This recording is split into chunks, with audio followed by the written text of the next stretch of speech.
Ini warung Mamah Dian. Saya mendengar informasi dari orang lain yang saksi.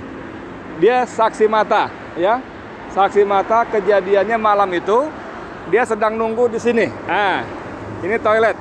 Kamera toilet, ya. Toilet di sini. Dia di sini. Jadi menurut dia, orang tadi yang barusan ngobrol saya tadi, saya salat zuhur sebentar, ya. Sekarang jam 14 kurang 13.55. Tadi sholat di musola situ.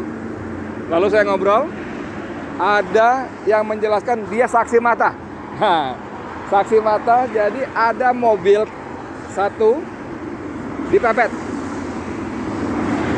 di palang, maksud dia di palang. Dan di situ polisi banyak banget. Bahkan kata dia sejak sore jam 6 itu sudah banyak polisi. Saya tanya berapa mobil? Mobilnya 10 mobil lebih, dan 3 diantaranya mobil resmi patroli. Dan itu memang dari sore katanya udah banyak polisi. Nah, ini kejadiannya kalau kata dia, kita dia tunjuk jarak, saya perkirakan dari posisi dia duduk dengan kejadian sekitar 8 meter. Jadi kalau polisi mengatakan ada baku tembak-menembak, sekali lagi si saksi mata tadi yang tidak ingin ditampilkan nama apalagi wajahnya mengatakan cuma 2 kali, tidak ada tembak-tembakan. Dan dia mengatakan bahwa yang menembak adalah polisi. Orang yang di dalam mobil sama sekali tidak membawa senjata karena tidak melakukan tembakan balasan. Jadi langsung dipalang gitu, dari depan nembak pakai laras panjang. Saya tanya, kamu lihatnya pakai pistol apa laras panjang? Laras panjang. Benar, laras panjang. Jadi saudara, begitu ceritanya. Dan dia lihat 2 orang langsung tewas di tempat. Menurut penglihatan dia yang jaraknya sekitar kurang lebih 8 meter. Tadi saya tanya, posisimu di mana? Di situ. Dari duduk kamu dengan peristiwa yang terjadi berapa meter? 10 meter, mobil itu parkir? Oh enggak, sini lagi. Jadi mobil parkir, dia sebut jarak lebih depan lagi, jadi saya perkirakan sekitar 8 meter. Lalu polisi dia sebut langsung menembak ban kiri depan. Langsung nempel, dor. Ban kiri depan, tujuannya supaya mobil tidak kabur.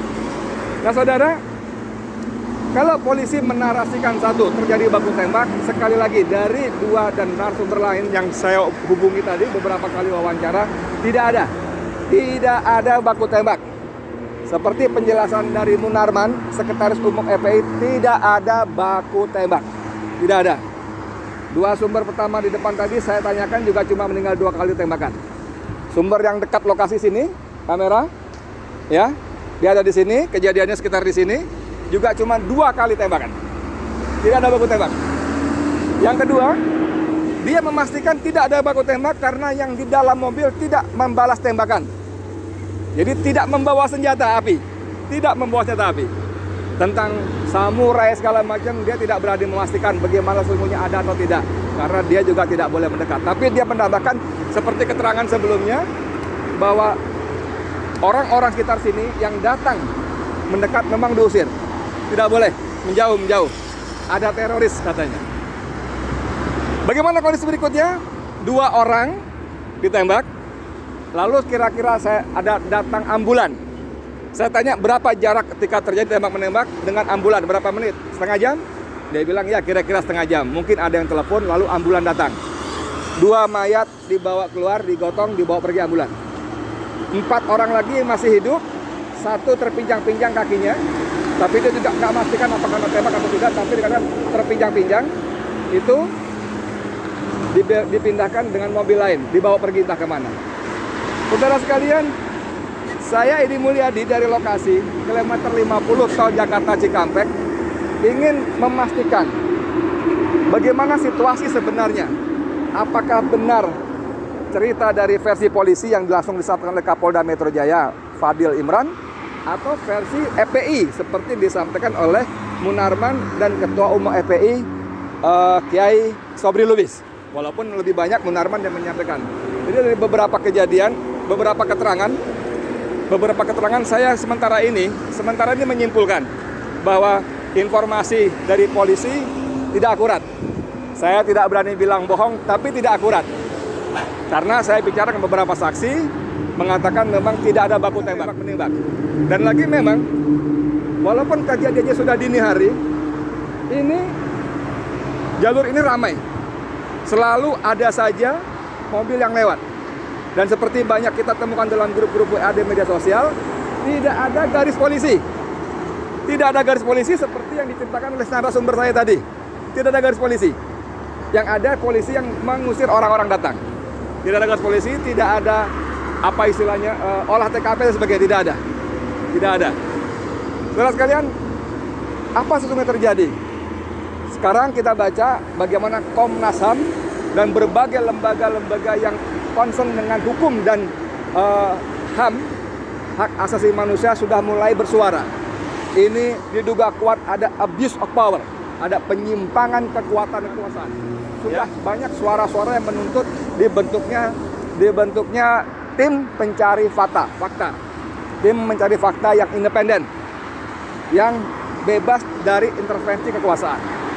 Kita bagaimana tunggu berikutnya, mudah-mudahan Allah semakin buka lagi.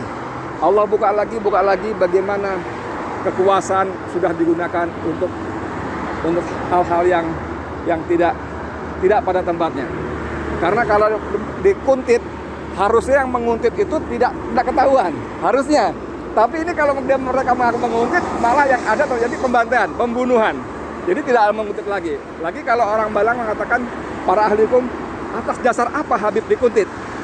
Kejahatan apa? Ini kan cuma dituduh melakukan pelanggaran protokol dan sudah membayar denda, ya kan? Jadi tidak ada pasal-pasal, tidak ada alasan logik yang membenarkan penguntitan terhadap Habib. Tidak boleh, tidak ada. Dan diperlakukan seperti itu. Kalau dikatakan bahwa karena diduga akan mengerahkan massa pada pemeriksaan tanggal Senin, tanggal 7. Ya, orang Habib sedang keluar Jakarta. Ini posisi kilometer 50 dari Jakarta menuju Cikampek. Ya, dari Jakarta menuju, itu artinya keluar Jakarta.